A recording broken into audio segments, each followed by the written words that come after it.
Hey there! In this tutorial, I'll show you step by step on how to add music to Instagram Notes on PC in 2026 and share your favorite songs with your followers easily. Make sure you follow the instructions to the end.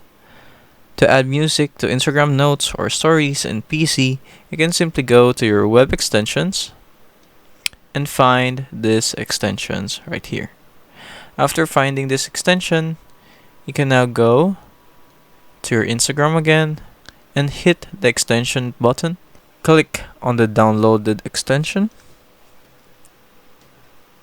After going through here, go to your profile, add a note, share whatever note you want. After sharing that, you can go to your empty space right here, right click and inspect.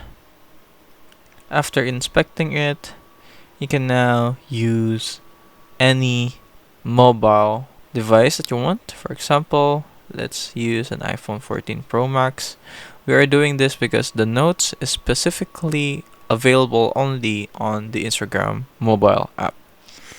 Now after this, you can now go to your messages and add whichever note you want.